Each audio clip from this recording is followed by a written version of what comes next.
Combined stresses का मतलब क्या होता है? कंबाइंड स्ट्रेसेस में जैसे हमारे किसी भी बीम के क्रॉस सेक्शन में, ये हमारी कोई बीम है, राइट। इस बीम में यहाँ पे हमने सिंपली सपोर्टेड कर रखा है और यहाँ पे कोई हमारा पॉइंट लोड लगता है। तो हमने इसको पढ़ लिया है कि पी लोड के कारण इसका एस एफ डी डायग्राम और बेंडिंग मोमेंट डायग्राम किस तरह से बनाते हैं, राइट। शेयर फोर्स डायग्राम बनाने के लिए या बेंडिंग मोमेंट डायग्राम बनाने के लिए हम क्या करते हैं कि सबसे पहले सपोर्ट्स पे रिएक्शन निकालते हैं। अगर हमारा पी लोड जो लग रहा है वो सेंटर पे लग रहा है, तो यहाँ पे सपोर्ट पे रिएक्शन हमारे कितने आएंगे, P/2 का आएगा, जो कि हमारा ऊपर की तरफ लगेगा। और इस सपोर्ट पे भी P/2 का लोड लगेगा ड्यू टू सिमेट्री। ओके। उसके बाद फिर हम क्या करते थे, शेयर फोर्स डायग्राम लिखते थे, डायग्राम बनाते थे। उसके लिए हम यहाँ पे एक सेक्शन कट करके शेयर फोर्स की इक्वेशन लिख के शेयर फोर्स डायग्राम बनाते थे। तो हमने इस एग्जांपल को बहुत बार सॉल्व किया है, तो मैं इसका डायरेक्ट शेयर फोर्स डायग्राम बनाता हूँ। इनिशियली इस पॉइंट पे P/2 का अपवर्ड लोड लगने के कारण शेयर फोर्स क्या होगा, सडनली इंक्रीज होकर P/2 हो जाएगा, राइट। फिर यहाँ पे ये ए, बी और इस पॉइंट को हम सी मान लेते हैं। तो ए से सी के बीच में यहाँ पे कोई भी लोडिंग नहीं है, तो हमारा शेयर फोर्स क्या कॉन्स्टेंटली चलता जाएगा। फिर सी पॉइंट पर सडनली डाउनवर्ड हमारा क्या लग रहा है, पी लोड लग रहा है। तो इस पी लोड के कारण शेयर फोर्स की वैल्यू क्या हो जाएगी, रिड्यूस हो जाएगी P/2 से। देन अगेन हम यहाँ पे चलते जाएंगे और यहाँ पे P/2 का हमारा शेयर फोर्स डायग्राम बनता है। यहाँ पे हमारा शेयर फोर्स कैसा है, पॉजिटिव है, और यहाँ पे क्या है, ये नेगेटिव है। सिमिलरली हम बेंडिंग मोमेंट डायग्राम बनाते थे। तो बेंडिंग मोमेंट डायग्राम के लिए हम क्या करते थे, जब लोडिंग हमारी कांस्टेंट है तो बेंडिंग मोमेंट का स्लोप भी क्या रहेगा, यहाँ पे कांस्टेंट रहेगा। शेयर फोर्स कांस्टेंट है तो, क्योंकि dm/dx हमने डिराइव किया था, क्या होता है, शेयर फोर्स। जो शेयर फोर्स की वैल्यू होती है वही बेंडिंग मोमेंट का स्लोप होता है, और इसकी जो अल्टीमेट वैल्यू होती है वो उसका एरिया अंडर कर्व आता है। मतलब dm is equal to what, v/dx होता है। तो इसको इंटीग्रेशन कर देता है, m1 - m2 is equal to what, integration of v/dx। मतलब अगर हमें यहाँ से यहाँ तक के बीच में मोमेंट का डिफरेंस निकालना, तो इसके बीच में जो शेयर फोर्स का एरिया अंडर कर्व आता है उसी के बराबर उसकी वैल्यू रहती है। तो इनिशियल पॉइंट पे हमारा हिंज पॉइंट है, तो यहाँ पे मोमेंट की वैल्यू क्या रहेगी, जीरो रहेगी। मैक्सिमम वैल्यू कहाँ पे रहेगी, एट सी पॉइंट पे रहेगी। तो सी पॉइंट पे हमारी मैक्सिमम वैल्यू कितनी रहेगी, एरिया अंडर दिस कर्व। अगर इसका टोटल स्पान हमारा एल है, तो यहाँ पे इसकी वैल्यू कितनी रहेगी, ये L/2। और यहाँ पे शेयर फोर्स की वैल्यू कितनी है, मेरी P/2 है। तो यहाँ पे एरिया अंडर कर्व के हिसाब से यहाँ पे मैक्सिमम मोमेंट कितना आएगा, MC - MA। और MA की वैल्यू कितनी है मेरी, यहाँ पे MA कितना है, जीरो है। तो MC इज इक्वल टू कितना आ जाएगा, P/2 into L/2 is equal to what, PL/4। फिर वापस यहाँ पे नेगेटिव स्लोप के कारण शेयर फोर्स की वैल्यू नेगेटिव है, तो बेंडिंग मोमेंट का स्लोप भी क्या रहेगा, कांस्टेंट और नेगेटिव। तो इस तरह से हमारा यहाँ पे एंड पॉइंट पे आके मिल जाएगा। तो ये हमारा क्या हो गया, बेंडिंग मोमेंट डायग्राम। इस बेंडिंग मोमेंट डायग्राम के हिसाब से फिर हम क्या करते हैं, कुछ सेक्शंस कट करते हैं। यहाँ पे एक सेक्शन एक लाइन कट की, इसमें हमारा ये पॉइंट जो है इसे मैंने ए माना, इस पॉइंट को मैंने बी माना, इस पॉइंट को मैंने सी माना, और यहाँ पे मैंने इसको डी माना। ओके। सिमिलरली मैं इस साइड एक सेक्शन कट करता हूँ। यहाँ पे ये ए पॉइंट है, यहाँ पे ये बी पॉइंट है, सॉरी ए डैश मान लेते हैं, यहाँ पे इसको बी डैश मान लेते हैं, यहाँ सी डैश, और यहाँ पे ये डी। ओके। तो अब हमें यहाँ पे क्या करना है कि इंडिविजुअल पॉइंट्स पे स्ट्रेस, स्टेट ऑफ स्ट्रेस को ड्रॉ करना है। स्टेट ऑफ स्ट्रेस का मतलब क्या होता है कि किसी भी पॉइंट पे अगर हम स्टेट ऑफ स्ट्रेस ड्रॉ कर रहे हैं, इसका अर्थ है कि यहाँ पे अगर इस पॉइंट को जूम करते हैं, तो इस तरह से हम एक स्ट्रेस एलिमेंट बनाएंगे और उसके ऊपर लगने वाले नॉर्मल फोर्स और शेयर फोर्स को ड्रॉ करेंगे। तो बीम में हमारा ट्रांसवर्स लोड लग रहा है, तो इसके कारण यहाँ पे क्या होगा, इस बीम में हमारे बेंडिंग स्ट्रेसेस आएंगे, राइट। बेंडिंग स्ट्रेसेस के कारण ये जो बीम है वो इस न्यूट्रल एक्सेस के अबाउट क्या होगी, हमारी डिफ्लेक्ट होगी। और इसका जो डिफ्लेक्टेड शेप होगा वो कुछ हमारा इस तरह से रह सकता है, राइट। इस तरह से डिफ्लेक्ट होगा, उसका अर्थ हुआ कि हमारा न्यूट्रल एक्सेस से ऊपर का जो पोर्शन है वो किस में रहेगा, हमारा कंप्रेशन में, और नीचे जो रहेगा वो किस में रहेगा, हमारा टेंशन में, राइट। तो इसके हिसाब से फिर यहाँ पे हम बेंडिंग स्ट्रेसेस डायग्राम बनाते थे। तो बेंडिंग स्ट्रेसेस डायग्राम किस तरह से बनते थे हमारे, एक्सट्रीम फाइबर में मैक्सिमम बेंडिंग स्ट्रेसेस रहेगा, क्योंकि यहाँ पे जो वायर डिस्टेंस है वो भी हमारी क्या रहेगी, मैक्सिमम रहेगी। और इस एक्सट्रीम फाइबर में जो मैक्सिमम स्ट्रेसेस रहेंगे उसकी वैल्यू हम किससे निकालते हैं, F is equal to what, हमारा होता है M into Y upon I. I यहाँ पे क्या है, इस बीम का जो क्रॉस सेक्शनल एरिया है उसका मोमेंट ऑफ इनर्शिया। यहाँ पे जैसे हमारा इस बीम का जो क्रॉस सेक्शनल एरिया है वो हमने माना ये है, जिसकी विड्थ कितनी है हमारी b है और इसकी डेप्थ कितनी है हमारी d है। ओके, तो ये हमारी डेप्थ होगी, तो उसका मोमेंट ऑफ इनर्शिया हमारा क्या हो जाएगा, b इंटू डी का क्यूब अपॉन 12। राइट, अब हमें यहाँ पे क्या है, इस इंडिविजुअल पॉइंट पे नॉर्मल स्ट्रेसेस निकालने। बेंडिंग स्ट्रेसेस उस क्रॉस सेक्शन पे कैसे लगते हैं, हमारे नॉर्मल लगते हैं। इसकी वैल्यू उसके न्यूट्रल एक्सेस से जैसे जैसे हम ऊपर जाते जाएंगे इसकी वैल्यू क्या होगी हमारी, इंक्रीज होती जाएगी, और नीचे जाएंगे तो यहाँ पे ये टेंशन में इंक्रीज होती जाएगी। तो जैसे हमने यहाँ पे ये ए पॉइंट लिया, राइट, इस ए पॉइंट की बात कर रहे हैं। इस ए पॉइंट को अगर हम जूम करते हैं यहाँ पे, ये हमारा क्या है, ए पॉइंट है। राइट, यहाँ पे इस ए पॉइंट पे हमारे नॉर्मल स्ट्रेसेस कैसे लगेंगे, कॉम्प्रेसिव लगेंगे। राइट, इस तरह से हमारे यहाँ पे कॉम्प्रेसिव स्ट्रेस लगेंगे। और इस एफ की वैल्यू कितनी रहेगी, एफ ए की वैल्यू रहेगी मेरी M into Y upon I. अब यहाँ पे मोमेंट क्या है, मोमेंट इस पॉइंट के लेवल पे जो मोमेंट की जो वैल्यू है इस सेक्शन पे, ये हमारी हो जाएगी m। यहाँ पे ये हो जाएगी m की वैल्यू। राइट, m की वैल्यू कितनी आएगी, तो जैसे ये जो पॉइंट है ये यहाँ से l/4 डिस्टेंस पे है। ये जो सेक्शन कट किया है ये हमने सपोर्ट से l/4 डिस्टेंस पे है।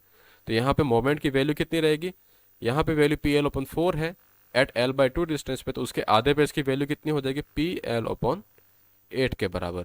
ओके, तो यहाँ पे हमारी मोमेंट की वैल्यू कितनी आ जाएगी, PL/8। राइट, y हमारा क्या है, इसके न्यूट्रल एक्सेस से इस a पॉइंट की डिस्टेंस। तो न्यूट्रल एक्सेस से a पॉइंट की डिस्टेंस कितनी होगी, सिमेट्रिक सेक्शन होने के कारण हमारा न्यूट्रल एक्सेस कहाँ पे लाई करेगा, सेंटर ऑफ क्रॉस सेक्शन पे। तो यहाँ पे a पॉइंट की न्यूट्रल एक्सेस से डिस्टेंस कितनी हो जाएगी, d/2 डिस्टेंस पे। तो यहाँ पे हमारा y कितना हो जाएगा, d/2। i हमें पता है, तो i कितना हो जाएगा हमारा, b/d³ इस तरह से हम इसका स्टेट ऑफ स्ट्रेस ड्रॉ कर सकते हैं। ये हुआ हमारा नॉर्मल स्ट्रेस। इसके साथ यहाँ पे इसमें शेयर स्ट्रेस डिस्ट्रीब्यूशन भी हमें फाइंड आउट करना होता है। तो शेयर स्ट्रेस डिस्ट्रीब्यूशन के लिए हम क्या करते हैं कि हमें पता है कि किसी भी एलिमेंट पे अगर हमें शेयर स्ट्रेस पता होता है तो हम उसके चारों तरफ के शेयर स्ट्रेस निकाल लेते हैं, क्योंकि शेयर स्ट्रेस हमारे कैसे होते हैं, कॉम्प्लीमेंट्री टू ईच अदर होते हैं। अगर यहाँ पे हमें लॉन्गिट्यूडिनल शेयर स्ट्रेस इस लेवल पे पता चल जाएगा तो इसके जो यहाँ पे जो शेयर स्ट्रेस होगा, इस प्लेन पे जो शेयर स्ट्रेस होगा और यहाँ पे जो शेयर स्ट्रेस होगा उसकी वैल्यू भी हमें पता चल जाएगी। राइट, तो शेयर स्ट्रेस डिस्ट्रीब्यूशन जो होता है उसको हम किस फॉर्मूले से निकालते हैं, शेयर फ्लो जो होता है वो होता है हमारा VA/y/I। और इसका जो डिस्ट्रीब्यूशन होता है रेक्टेंगुलर सेक्शन के लिए वो कुछ इस तरह से होता है। मतलब न्यूट्रल एक्सेस पे हमारा शेयर स्ट्रेस कितना होता है, मैक्सिमम रहता है, और कॉर्नर एजेस पे या फिर एजेस पे जो हमारा शेयर स्ट्रेस की जो वैल्यू होती है वो कितनी होती है, 0 रहती है। तो यहाँ पे इस ए पॉइंट पे शेयर स्ट्रेस की वैल्यू भी कितनी आएगी मेरी, 0। तो यहाँ पे कोई टाउ का कंपोनेंट नहीं रहेगा। तो यहाँ पे ये फाइनल हमारा स्टेट ऑफ स्ट्रेस बनेगा। इस हिसाब से फिर हमारा मैक्सिमम स्ट्रेसेस कौन से रहेंगे, यहाँ पे जो FA होगा वो इस एलिमेंट पे लगने वाला क्या होगा, हमारा मैक्सिमम स्ट्रेस होगा, और वो भी कैसा रहेगा, कॉम्प्रेसिव। ओके, ये क्या होगा, कॉम्प्रेसिव होगा। अब हम उसी तरह से बी पॉइंट की बात करते हैं। यहाँ पे ये जो बी पॉइंट है ए के जस्ट नीचे, माना कि ये जो डिस्टेंस है ये कहाँ पे है, ये d/4 डिस्टेंस पे है। हम अज्यूम कर रहे हैं यहाँ पे ये जो बी की डिस्टेंस है वो न्यूट्रल एक्सेस से कितने डिस्टेंस पे है, d/4 डिस्टेंस पे है। तो जैसे ये हमारी क्या है, एक बीम है,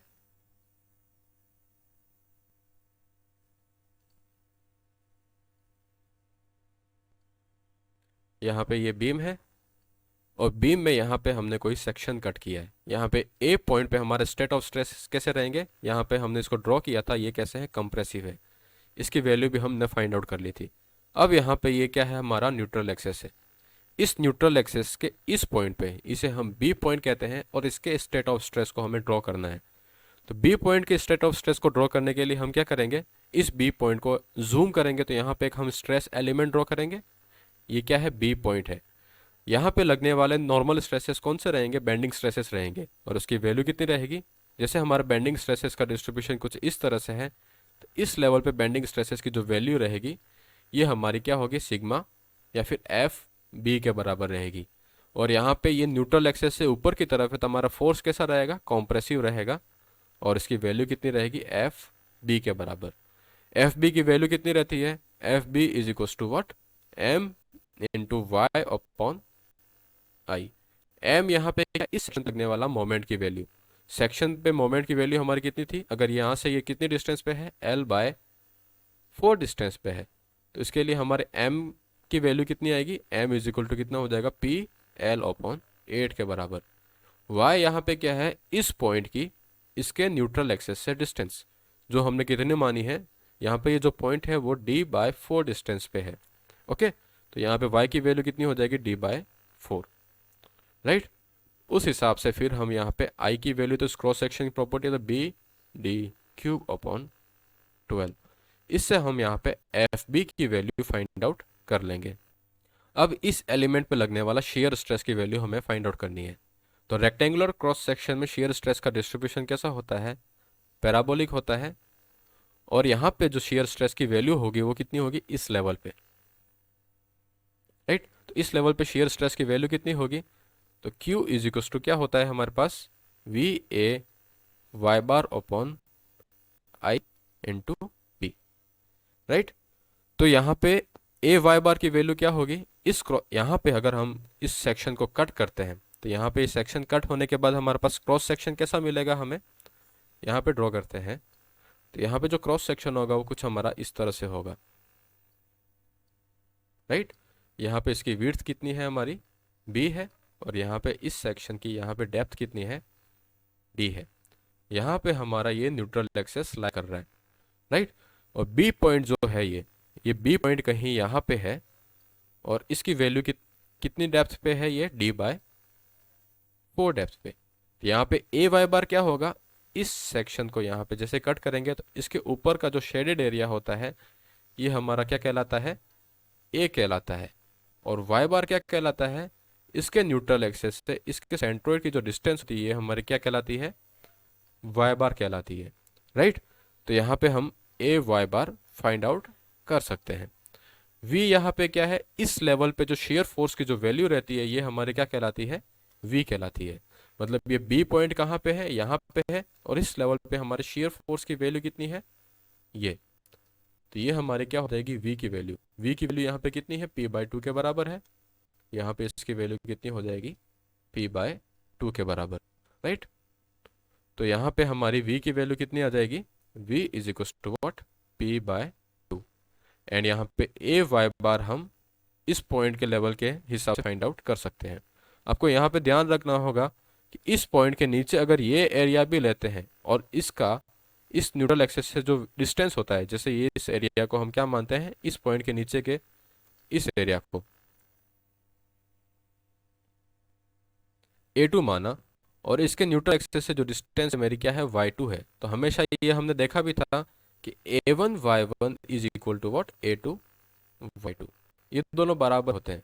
तो मतलब इस पॉइंट के ऊपर वाला एरिया या फिर नीचे वाला दोनों का एरिया इनटू उसकी जो centroidal distance about neutral axis है वो क्या होगी, हमारी समान रहती है। तो यहाँ पे ए वाई बार की वैल्यू आप या तो ये ले या फिर हम इसको ले, एक ही बात है। ओके, तो यहाँ से हम ए वाई बार निकालेंगे।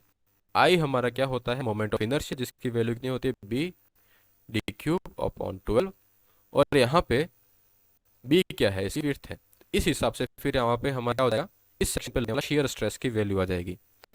यहाँ पे शेयर स्ट्रेस का डिस्ट्रीब्यूशन कैसा होगा, जैसे हमने यहाँ पे क्या किया, इस सेक्शन को कट किया, जैसे यहाँ पे हमने इस सेक्शन को कट किया, तो इसको कट करने के कारण यहाँ पे कैसा बनेगा ये,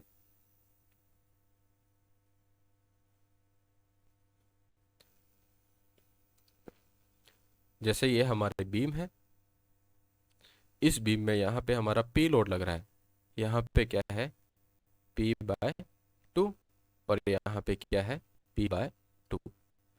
यहाँ पे मैंने सेक्शन कट किया। ओके, तो यहाँ पे इसका FBD बनाएंगे। यहाँ पे P लोड की वैल्यू कैसी है, P/2 है, तो उसका रिएक्शन यहाँ पे किस तरफ आएगा, डाउनवर्ड आएगा। कितना आएगा, P/2 का। सिमिलरली इस फेस पे हमारा P/2 का अपवर्ड फोर्स लगेगा, और यहाँ पे इस डिस्टेंस पे P फोर्स, और पे P/2। इस तरह से हमारा होगा शेयर स्ट्रेस का डिस्ट्रीब्यूशन होगा FBD इस सेक्शन के अबाउट, राइट। इस तरह से हमारा शेयर स्ट्रेस डायरेक्शंस रहेंगे। तो जैसे हमने यहाँ पे सेक्शन कट किया, तो यहाँ पे जो हमारा शेयर स्ट्रेस का डिस्ट्रीब्यूशन पॉइंट होगा वो कैसा होगा, यहाँ पे हमारा क्या लगेगा, इस तरफ इस वाले फेस पे ऊपर की तरफ लगेगा शेयर फोर्स P/2 का। ओके, और इस साइड के जो फेस पे यहाँ पे हमारा शेयर स्ट्रेस लगेगा डाउनवर्ड डायरेक्शन में P/2 का। तो shear stresses are what, complementary to each other. तो यहाँ पे ये या तो एच पे डाइवर्ज होंगे या फिर कन्वर्ज होंगे। तो इस तरह से हमारा ये शेयर फोर्स लगेगा। शेयर फोर्स के करस्पॉन्डिंग टॉ की वैल्यू कितनी आएगी, VA/Y/I/B। ये यहाँ पे टॉ की वैल्यू आएगी। ओके, तो V की वैल्यू यहाँ पे कितनी आ जाएगी हमारी, P/2। तो जो हमारा B पॉइंट है, यहाँ पे ये जो B पॉइंट है उसके ऊपर हमारा शेयर स्ट्रेस की डिस्ट्रीब्यूशन कैसा रहेगा, यहाँ पे शेयर स्ट्रेस का डिस्ट्रीब्यूशन इस तरह से रहेगा, tau is equal to what, VA/Y/I/B। यहाँ पे कैसा रहेगा, इस तरफ, यहाँ पे ऐसे, और इस तरह से। इस तरह से हमारा यहाँ पे क्या है, शेयर स्ट्रेस डिस्ट्रीब्यूशन होगा। जब हमें पूरा स्टेट ऑफ स्ट्रेस एलिमेंट पता चल गया है, जैसे ये हमारा क्या है, B पॉइंट है, इस B पॉइंट पे हमारे कंप्रेसिव फोर्स लग रहे हैं, और कंप्रेसिव फोर्स की वैल्यू क्या है, FB is equal to what, M/Y/I के बराबर। M यहाँ पे उस सेक्शन पे लगने वाला मोमेंट, Y इस B पॉइंट की न्यूट्रल एक्सिस से डिस्टेंस, I हमारा क्या हो जाएगा, मोमेंट ऑफ इनर्शिया। यहाँ पे शेयर स्ट्रेस की डायरेक्शन क्या रहेगी हमारी, इस तरह से। ओके, तो इस स्टेट ऑफ स्ट्रेस में हम यहाँ पे मैक्सिमम स्ट्रेस और मिनिमम स्ट्रेसेस की वैल्यू फाइंड आउट कर सकते हैं। मैक्सिमम शेयर स्ट्रेस की वैल्यू भी हम यहाँ पे फाइंड आउट कर सकते हैं, राइट। तो उसके लिए हम यहाँ पे क्या करेंगे, बस जो सिग्मा एक्स या फिर सिग्मा 1 और सिग्मा 2 का जो रिलेशनशिप होता है, sigma x plus sigma y upon 2 plus minus under root of sigma x minus sigma y upon 2 का square plus tau x y का स्क्वायर। इस स्ट्रेसेस की वैल्यू निकाल सकते हैं और मैक्सिमम शेयर स्ट्रेसेस की वैल्यू निकाल सकते हैं। जब हमें किसी भी सेक्शन पे मैक्सिमम स्ट्रेसेस पता चल जाते हैं, तो इससे हम क्या है, उस सेक्शन पे कितना मटेरियल प्रोवाइड कराना है, उस उतने लोड को बियर करने के लिए हमें कितनी सेक्शन की प्रॉपर्टी होनी चाहिए, ये सारी चीज़ें हम फाइंड आउट कर लेते हैं। तो इस तरह से हम अलग अलग पॉइंट पे स्टेट ऑफ स्ट्रेस को ड्रॉ करते हैं, और वहाँ पे हम उसके मैक्सिमम स्ट्रेसेस को निकालते हैं, और टोटल फिर थ्रू आउट द बीम हम न्यूमेरिकल एनालिसिस करके हर पॉइंट पे इस तरह से हम क्या करते हैं, स्टेट ऑफ स्ट्रेस ड्रॉ करके मैक्सिमम शेयर स्ट्रेस और मैक्सिमम प्रिंसिपल स्ट्रेसेस की वैल्यू फाइंड आउट करते हैं। ओके, और फिर उसमें से जो मैक्सिमम वैल्यू होगी वहाँ पे हम क्या मानेंगे, ये हमारा सेक्शन सबसे ज़्यादा स्ट्रेसेस इस पॉइंट पे आ रहे हैं, तो सबसे पहले यहाँ पे ये बीम क्या होगी, हमारी फेल होगी। तो यहाँ पे अगर ये फेल नहीं होती है, उतना अगर क्रॉस सेक्शन अगर हम प्रोवाइड कराते हैं, तो ये beam through out the span हमारी क्या रहेगी, सेफ रहेगी। तो इस तरह की हम इसके जो एप्लीकेशन है, ये हम आने वाली स्टील स्ट्रक्चर की जो तुम्हारी क्लासें रहेगी उसमें प्लेट गर्डर्स में देखेंगे कि हम कहाँ पे इनके स्टिफनर्स प्रोवाइड कराते हैं, उन सब चीज़ों में। तो आपको ए और बी पॉइंट पे स्टेट ऑफ स्ट्रेस किस तरह से ड्रॉ किया है, ये समझ में आ गया, या कोई डाउट है तो पूछो आप।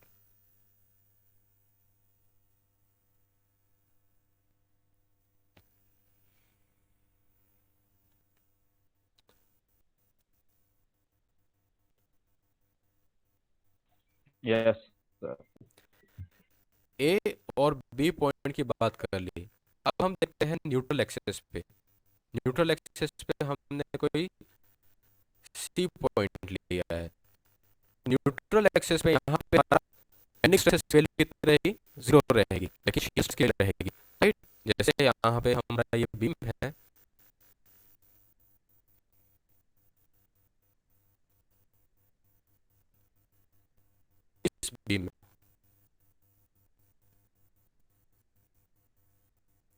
एक पॉइंट हमने यहाँ पे लिया न्यूट्रल एक्सिस से, सी पॉइंट बनाना, ये हमारा लग रहा है जो वहाँ पे लिखा है इसमें बेंडिंग स्ट्रेसेस आएंगे जिसका डिस्ट्रीब्यूशन हमारा कुछ इस तरह से रहेगा, राइट। ये क्या है हमारा बेंडिंग स्ट्रेस डिस्ट्रीब्यूशन।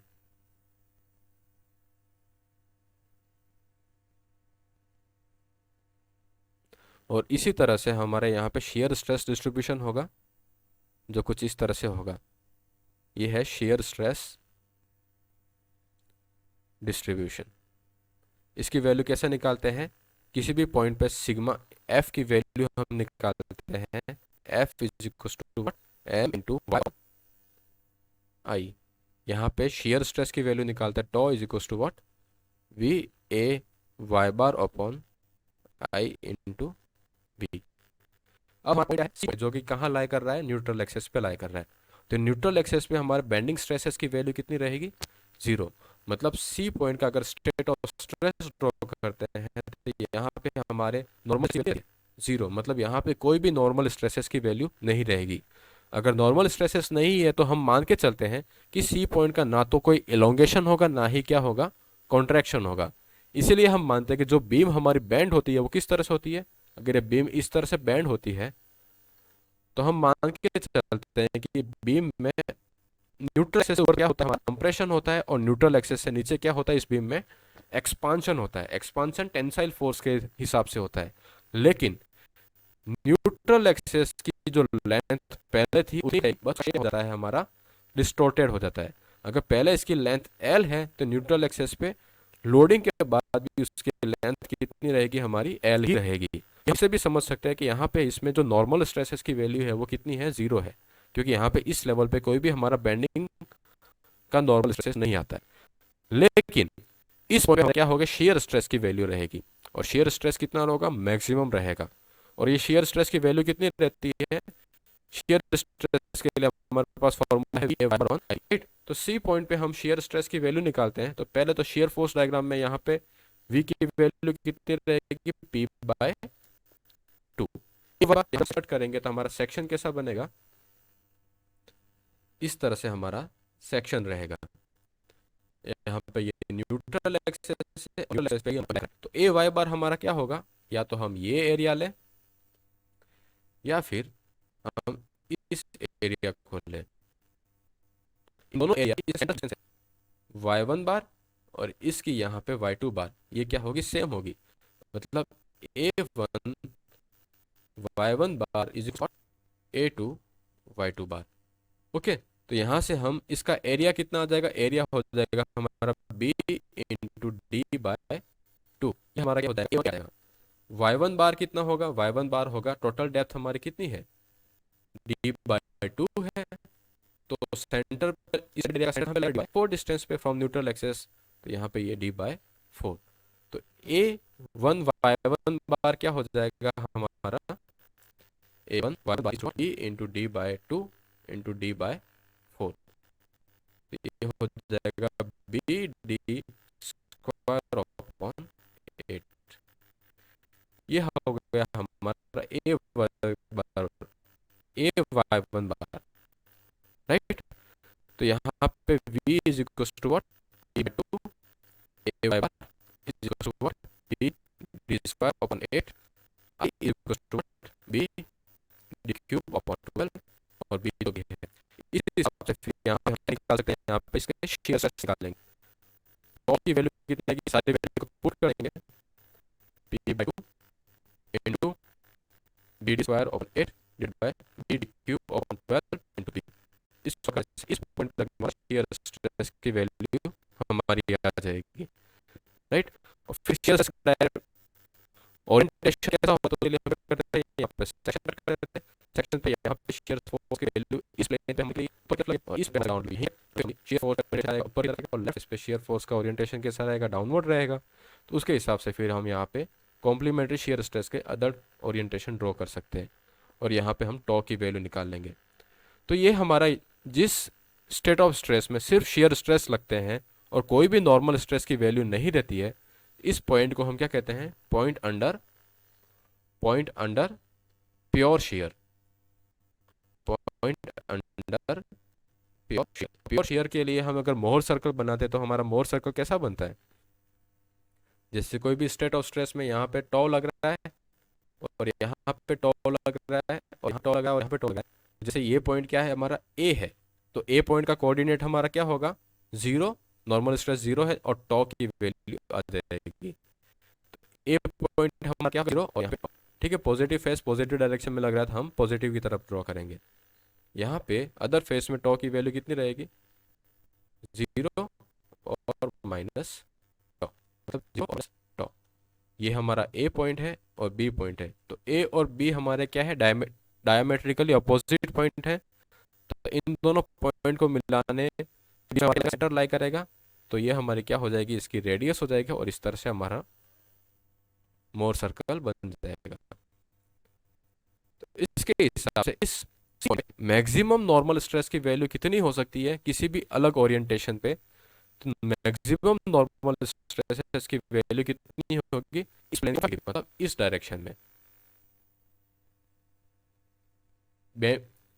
मोर सर्कल में 90 डिग्री का एंगल है, मतलब उसका ओरिएंटेशन ओरिजिनल प्लेन में कितना है? θ/2 का है।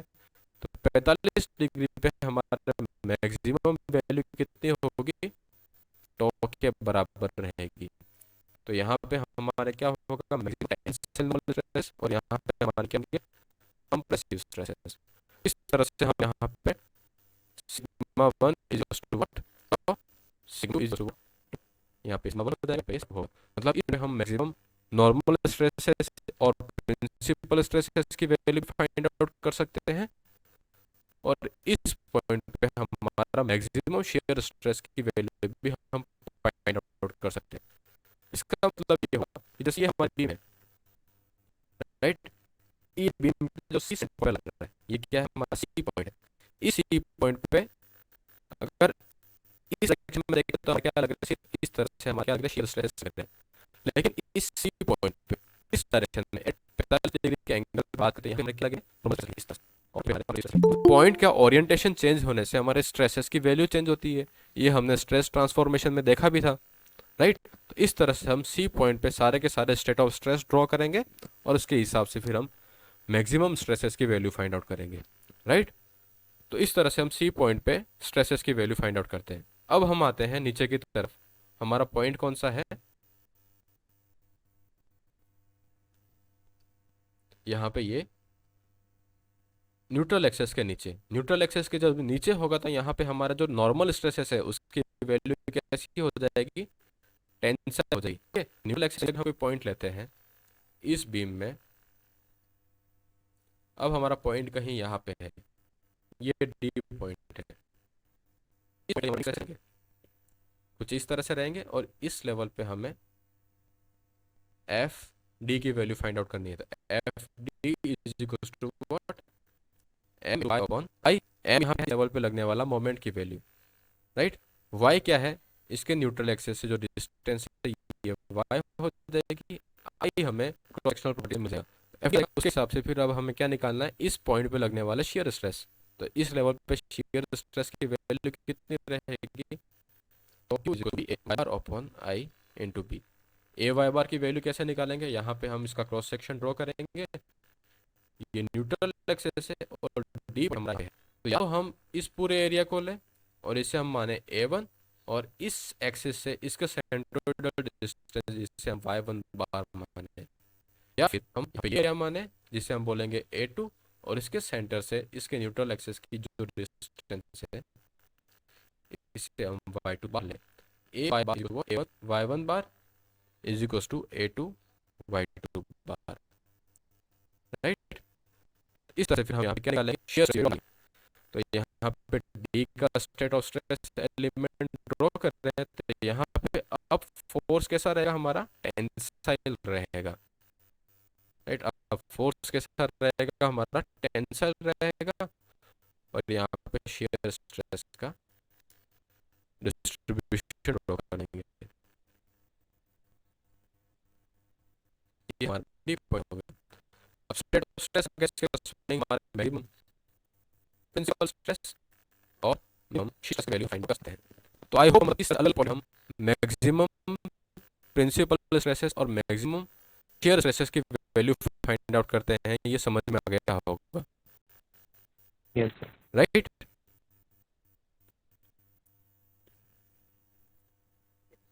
ठीक है, तो इस तरह से आप मतलब कंबाइंड स्ट्रेसेस को कंसीडर करके किसी भी बीम में मैक्सिमम स्ट्रेसेस की वैल्यू फाइंड आउट करते हैं। मतलब आपको जो क्वेश्चन दे रखा होगा वो सिंपली ऐसा ही दे रखा होगा कि एक सिंपली सपोर्टेड बीम है और इस बीम में हमारा कोई लोड डिस्ट्रीब्यूशन होगा, तो उस लोड डिस्ट्रीब्यूशन के करस्पॉन्डिंग आपको शियर फोर्स और बेंडिंग मोमेंट डायग्राम ड्रॉ करना होगा। इस शियर फोर्स और बेंडिंग मोमेंट डायग्राम के करस्पॉन्डिंग आप उसके बेंडिंग स्ट्रेस और शियर स्ट्रेस डिस्ट्रीब्यूशन अबाउट उसके क्रॉस सेक्शन ड्रॉ कर सकते हो।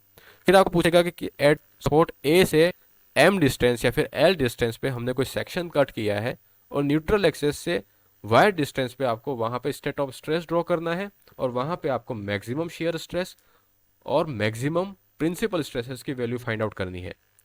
तो जो हमने ये क्वेश्चन किया है उसी तरह का क्वेश्चन आएगा, बस लोडिंग का पैटर्न आपका चेंज हो जाएगा और आपको मतलब स्टेट ऑफ स्ट्रेस ड्रॉ करके उसमें मैक्सिमम स्ट्रेसेस की वैल्यू फाइंड आउट करनी है। तो आई होप इसको आप कर सकते हो, राइट?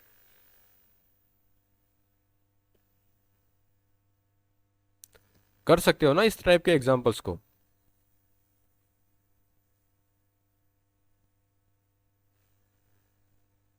Okay, good. तो यही आपका मतलब कंबाइंड स्ट्रेसेस की एप्लीकेशंस होती है और इसका यूज़ हम हायर यस क्लासेस में। सर। Okay, good good. तो इसका यूज़ हम फिर हायर क्लासेस में करेंगे, जैसे हम डिज़ाइन ऑफ स्टील स्ट्रक्चर पढ़ेंगे तो उसमें आपको क्या कि प्लेट गटर की डिज़ाइन देखनी पड़ती है। प्लेट गटर मतलब क्या होता है कि हमारा स्टील का एक बहुत बड़ा लंबा और हैवी लोड बियर करने का गटर होता है। उसका जो क्रॉस सेक्शन होता है वो हम हर जगह पे एक जैसा प्रोवाइड नहीं कराते हैं। जहाँ पे रिक्वायरमेंट होता है वहाँ पे हम क्रॉस सेक्शन को इंक्रीज करते हैं, जहाँ पे लोड कम आता है वहाँ पे हम क्रॉस सेक्शन पतला प्रोवाइड कराते हैं। तो कहाँ पे हमें क्रॉस सेक्शन को इंक्रीज करना है तो वो हम इस लोडिंग के पैटर्न के हिसाब से जो हमारे स्ट्रेसेस आते हैं उसको हम देखते हैं। तो जहाँ पे स्ट्रेसेस ज़्यादा रहेंगे वहाँ पे हमें क्रॉस सेक्शन उस लोड को या स्ट्रेसेस को बियर करने के लिए ज़्यादा प्रोवाइड कराना पड़ेगा। तो जहाँ पे हम ज़्यादा क्रॉस सेक्शन प्रोवाइड कराते हैं उस जगह पे हम क्या करते हैं, स्टिफन करते हैं, मतलब मजबूत करते हैं। तो उसके लिए एडिशनल मटेरियल प्रोवाइड कराने के लिए हम स्टील की जो प्लेट्स प्रोवाइड कराते हैं उसको हम स्टिफनर्स कहते हैं, राइट? तो उन स्टिफनर्स का फिर वहाँ पे हम यूज़ करते हैं, राइट? तो ये चीज़ें हम आगे पढ़ेंगे अच्छे से डिटेल में। आपको यहाँ पे इसकी बेसिक्स कंसेप्ट जो है कंबाइंड स्ट्रेसेस का वो समझ में आना चाहिए। ये आ गया है आपको, है ना?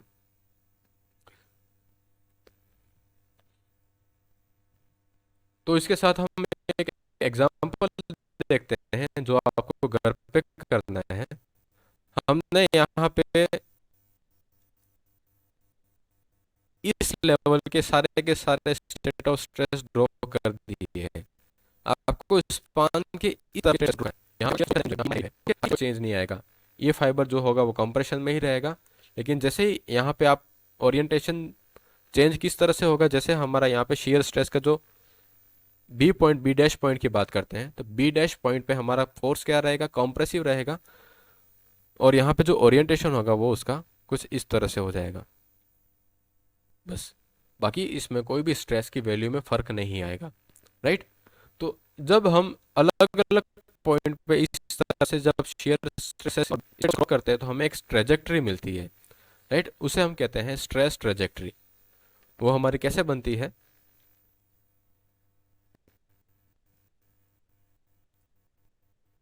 जैसे हमारी इस बीम में यहाँ पे लोड लग रहा है, इस लोड के कारण यहाँ पे ये क्या है, हमारी न्यूट्रल एक्सेस पे हमारी कुछ इस तरह से लाइंस होती है,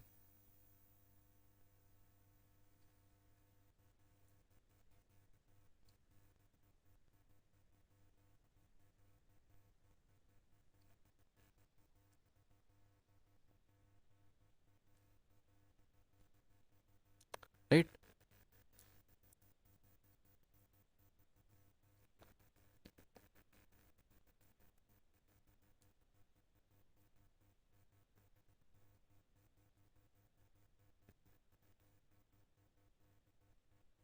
हमारी इस तरह से lines होती है। ये लाइन क्या शो करता है, ये लाइन हमारे नॉर्मल स्ट्रेस को रिप्रेजेंट करता है। क्या रिप्रेजेंट करता है, हमारे नॉर्मल स्ट्रेस को। मतलब जैसे हमारा ये कोई पॉइंट है, इस पॉइंट पे इस लाइन के टेंजेंट हमारे क्या गए, इस लाइन के टेंजेंट, येलो लाइन के टेंजेंट में हमारे क्या होंगे, टेंसाइल स्ट्रेस होंगे, ओके? रेड लाइन के टेंजेंट हमारे क्या होंगे, कंप्रेसिव स्ट्रेसेस रहेंगे। जैसे पॉइंट है, पॉइंट येलो लाइन के हटा देंगे टेंसाइल स्ट्रेसेस रहेंगे, और रेड लाइन के अलोंग हमारे क्या रहेंगे, कंप्रेसिव स्ट्रेसेस रहेंगे। इस तरह से, तो इस तरह से हम किसी भी पॉइंट पे इस ट्रेजेक्टरी को ड्रॉ करके हम किसी भी पॉइंट पे स्टेट ऑफ स्ट्रेस को बना सकते हैं, राइट। तो ये हमारा क्या कहलाता है, स्ट्रेस ट्रेजेक्टरी, राइट। इसमें हमारी येलो लाइन है,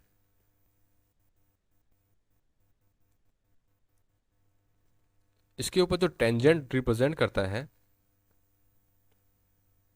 tangent on yellow line represent maximum stress, और हमारी जो रेड लाइन है उसके स्ट्रेस को रिप्रेजेंट करता है।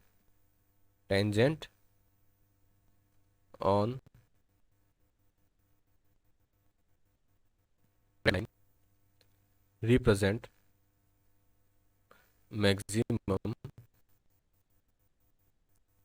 Compressive stress at that point, right.